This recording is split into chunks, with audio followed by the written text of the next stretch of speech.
commemorate the 75th anniversary of Pinellas County. Pinellas Past program is retelling the story of the cities and towns of Pinellas County in cooperation with local historical societies.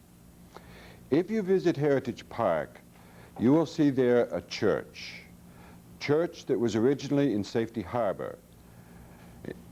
In 1886, the original Methodist Episcopal Church was built, torn down, and the one you saw was built in 1905.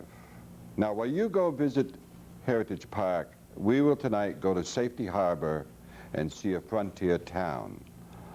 A frontier town that grew up at the turn of the century. We will have a couple of visitors who will help to retell the story of that town. In the meantime, we will first visit our pioneer editor, Charles Jones. Thank you, Ernie. And hello, everyone in TV land. We are glad to bring you History in the News. From the Indian, the Spanish, and finally the American, the development of Safety Harbor may be more unique than any other community in Pinellas County. Beautiful terrain, safe place, good harbor. Even before 1000 AD, the Tobago Indians had made the area now called Safety Harbor their home. In fact, this ancient tribe was at its height around the year 1000 AD.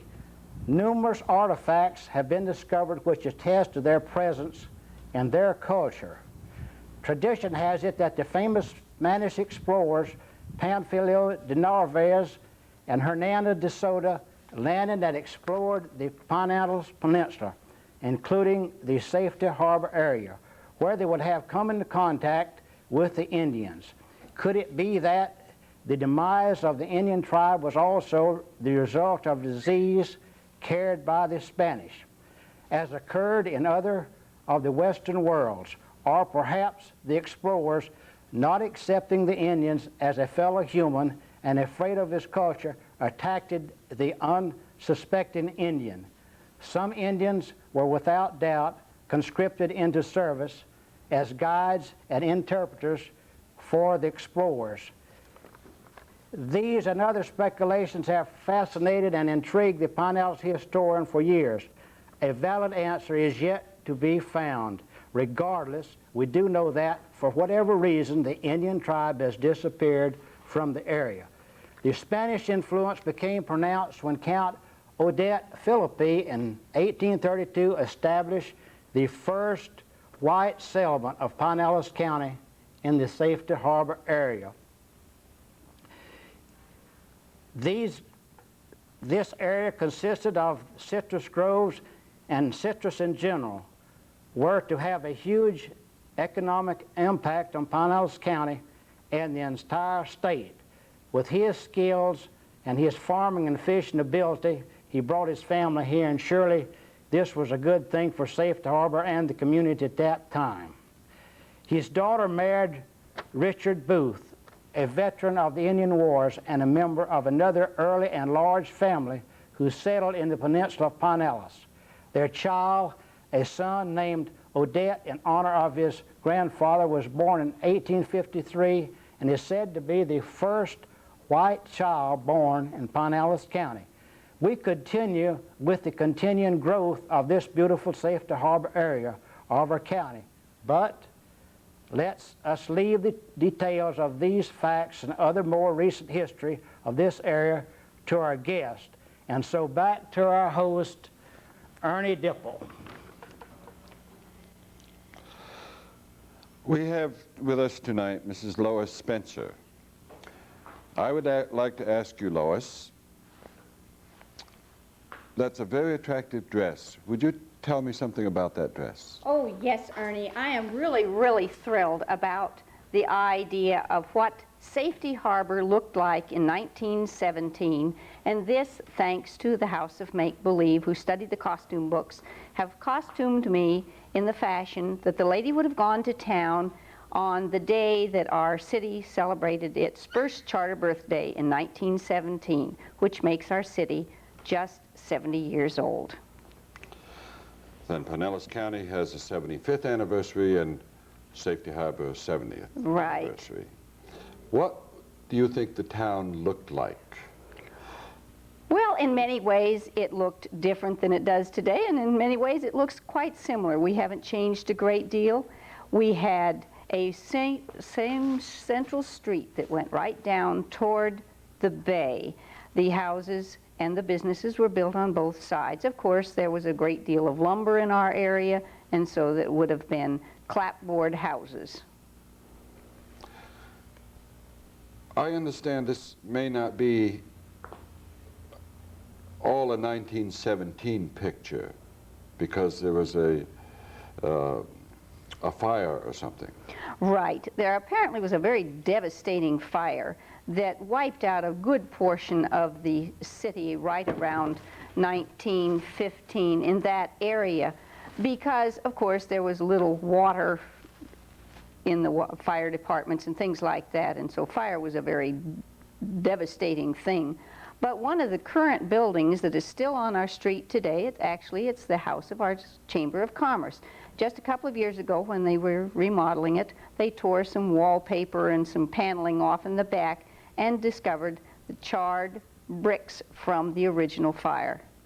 Was that a bank originally? It was the original bank in the town. It's now Safety Harbor Chamber of Commerce. So everything didn't disappear? No, not everything. Let me ask you a long question. Okay. Safety Harbor has been called the cradle of the Pinellas Peninsula. Just what does that mean? Well, actually, it means the fact that we were really the first city or at least the first postmarked area from a letter from the New World. Hernando de Soto, on May 9th, 1539, posted the first letter from the New World, and it is reputed to have come from immediately in the Safety Harbor area at that time called Espiritu Santos Bay, or Spirit of the Holy Spirit, Bay of the Holy Spirit. And of course, we also have developed through the years to we can't compete with St. Augustine because they're known as the oldest town, but the operative word here is continuous occupation. There were long periods of time when we did not have continuous occupation in our area. Really, the first permanent settlement, as our editor mentioned earlier, was when Count Odette Philippi arrived in 1832 with his family. Are there different names for Safety Harbor in the past? Oh, yes. Safety Harbor, per se, is only celebrating its 70th birthday, like I mentioned, in 1917. But earlier it was called Green Springs. It's been called Espiritu Santos. It's had many, many names. Did Odette Philippi have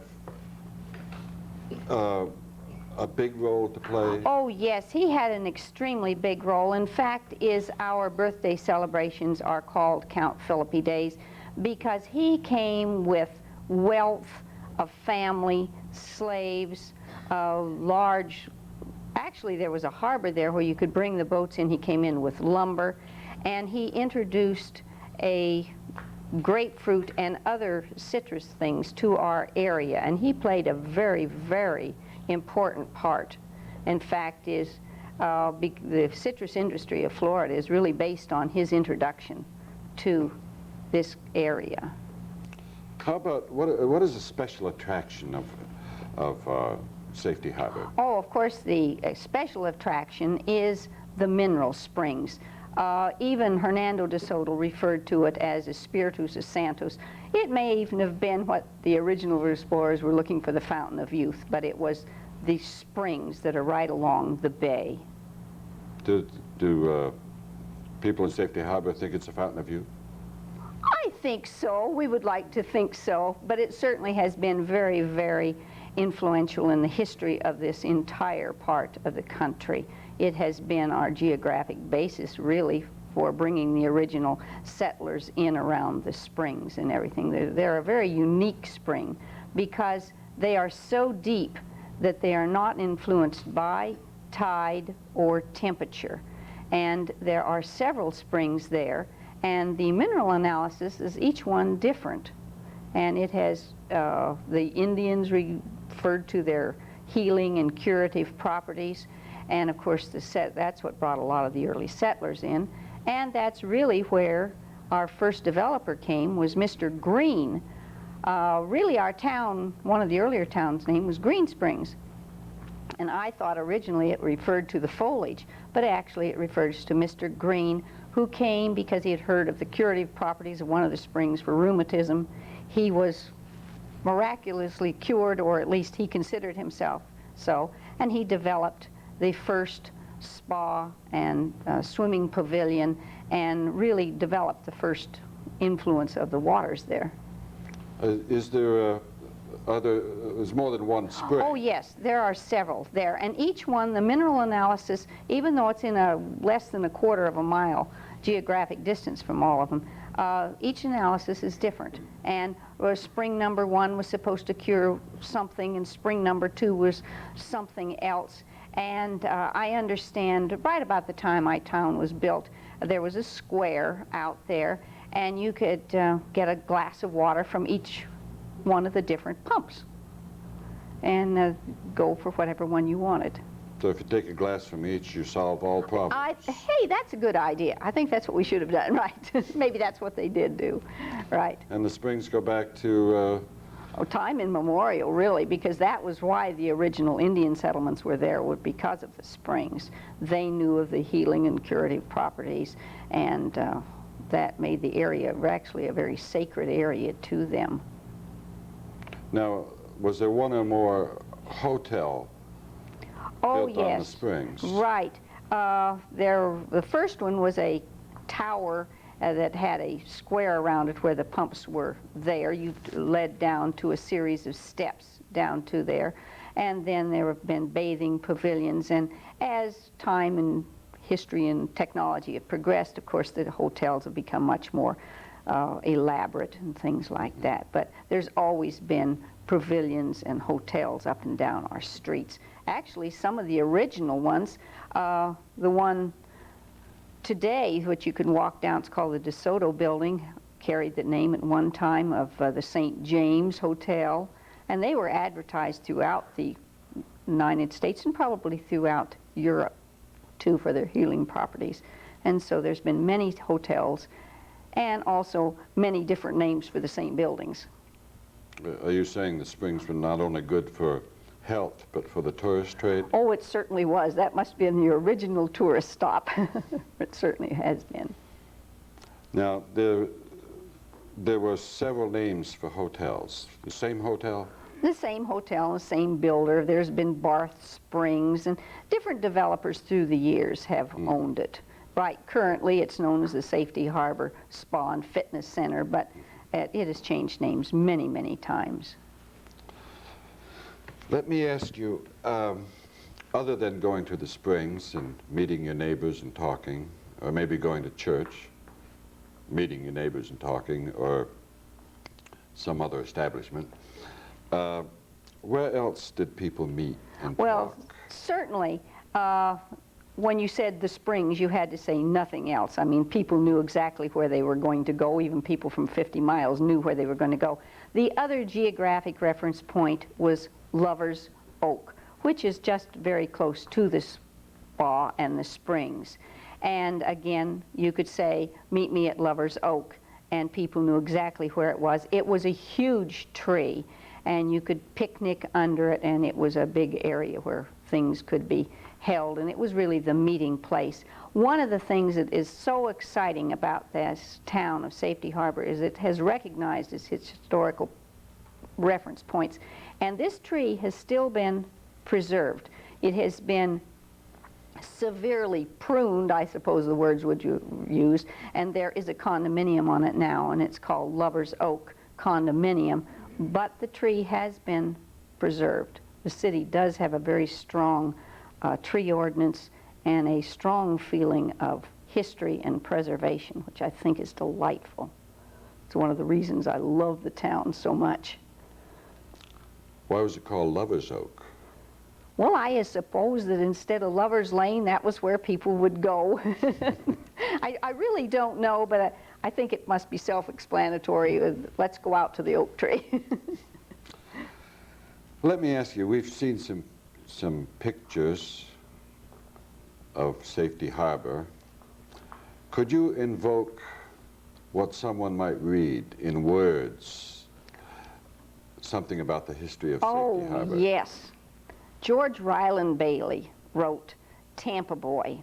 It was published in 1971, but it's his recollection of what the Tampa area was like in the time period of 1912 to 1916. It is one of the most delightful books that I have ever read.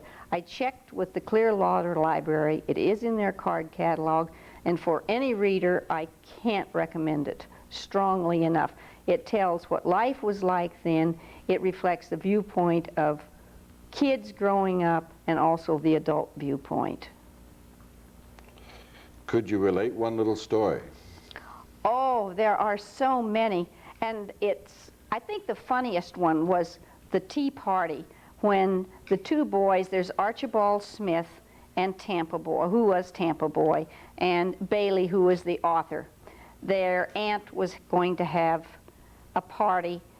She had invited them to come to her little home and help her clean up for a couple of days prior to that. And for some unforeseen reason, the mule died.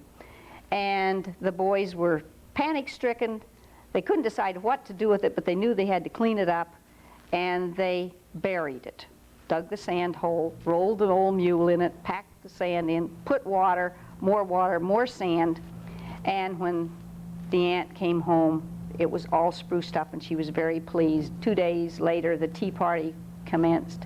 It was very, very hot, and the mule exploded. Well, maybe we'll get we'll get back to Tampa Boy. Oh, it's wonderful. And hear some other stories. Well, certainly the Very town of soon. Safety Harbor is well worth visiting, and it's a wonderful place to live. Maybe those who have seen you in your uniform or your dress will have to visit Safety Harbor. I hope so. On behalf of the residents, I invite them wholeheartedly. Hello, I'm Mabel Wilcox, volunteer docent at Heritage Park. Have you ever seen a magazine like this? It's called The Modern Priscilla, and you won't find it on any newsstand today. When this issue came out in 1912, in July, Pinellas County was 7 months old. Let's take a look at some of the things that were advertised in it, like the modern spring seal canning jar. Canning jars had been around for about 50 years, but the spring seal was new. And then on page 32, we have the iron, the self-heating iron. You can now iron out under the shade trees or on the porch because you don't have to heat your iron on the stove. We have all these artifacts and more at Heritage Park. Come out and see us.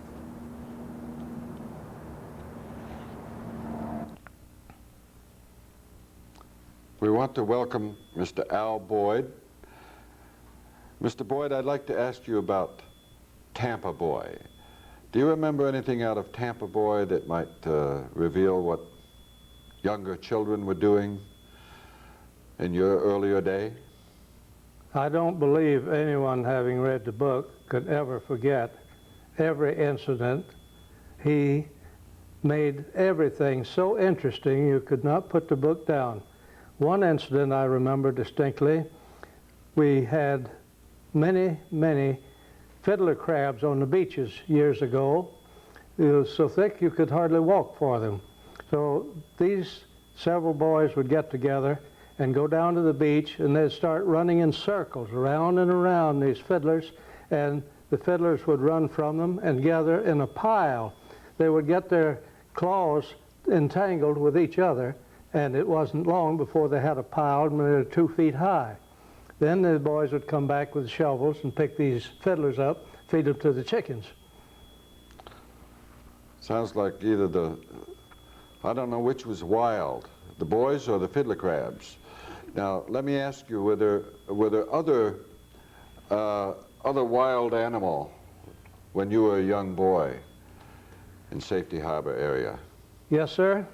There are quite a few wild animals. The panther, now almost extinct, was very common at that time, and my mother used to enjoy telling the story in our new home out near Lake Tarpon, that it had a long hallway, and at the end of the dinner period, I would walk down that hallway from the dining room to my bedroom with the panthers crying out in the wilds right next to the home. And we had wild boar, you name it, we had it. Other than wild boar, what other animals? Panthers, wild boar? Wildcats, and the wildcat was sometimes crossed with a house cat. And I had to kill one last year because it tried to take my wife through the glass door. They make very vicious animals when they're mixed.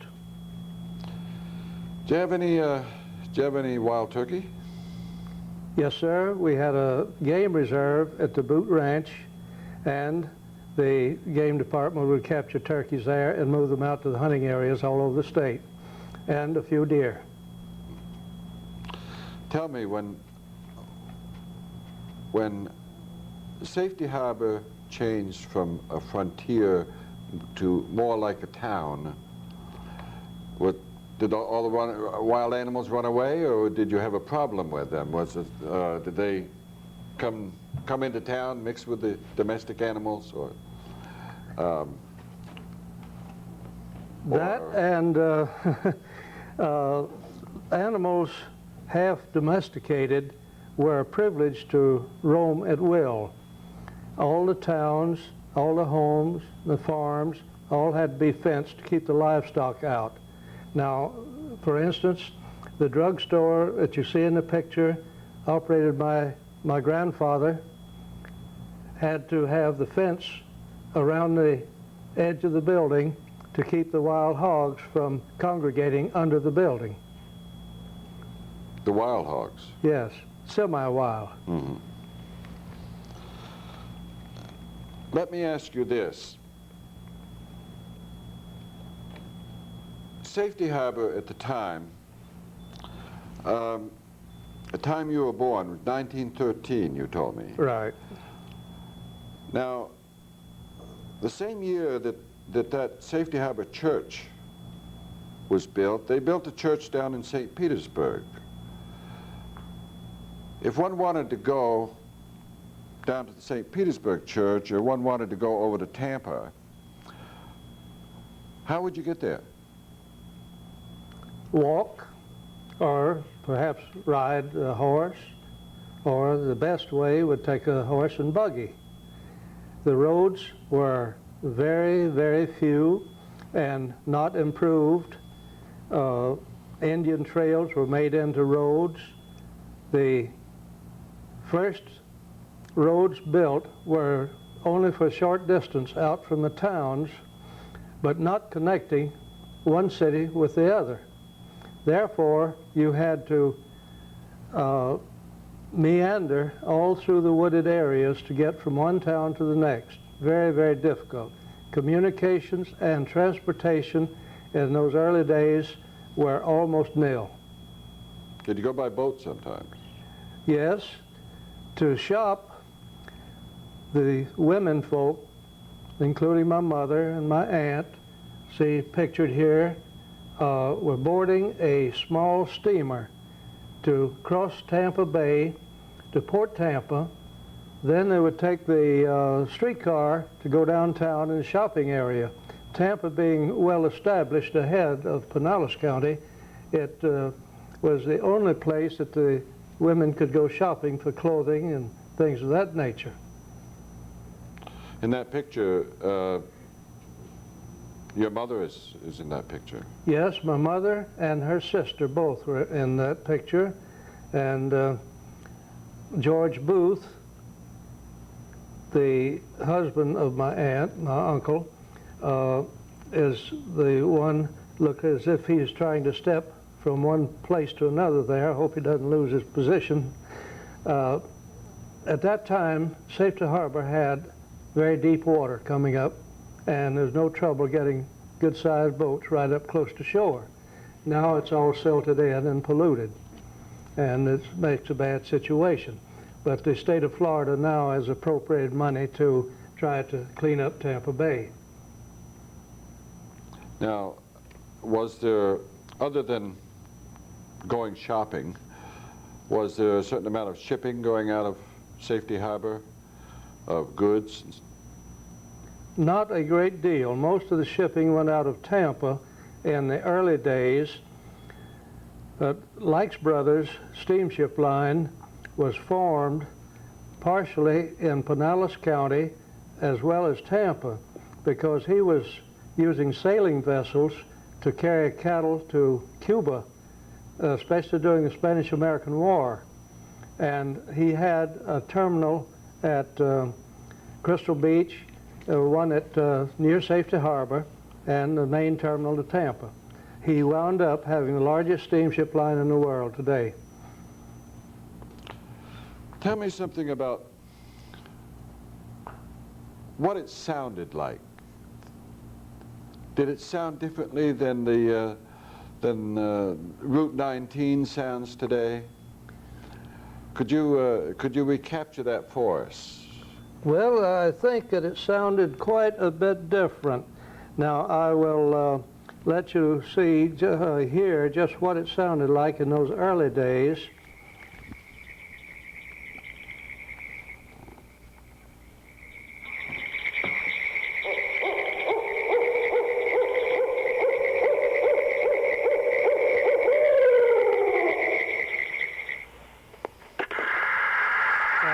Is the sound of today. With the heavy traffic we have, there's no peaceful atmosphere like we used to have. I'd like to hear a lot more of the first sound, not necessarily of the second sound. Tell me, Mr. Boyd, what other trade, what brought business and tourists and trade to Safety Harbor? Was it the railroad that was coming? We never had any real trade except by water into this area until the railroads came in. For instance, the refrigeration, electric light plants were not here because of the lack of transportation primarily. Soon after the railroads came in, Florida began to boom then, and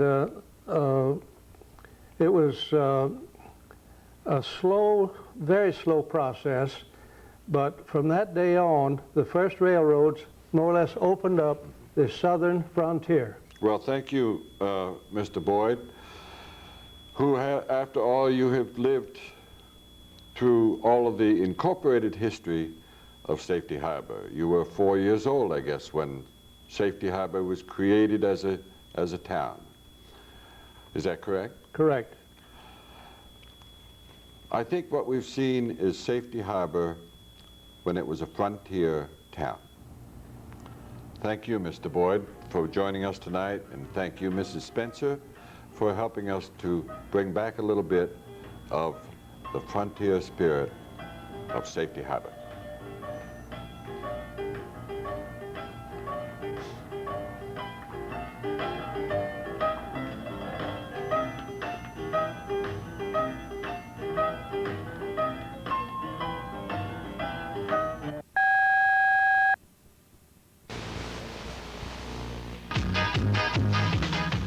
Welcome to Pinellas People, Places, and Things. And in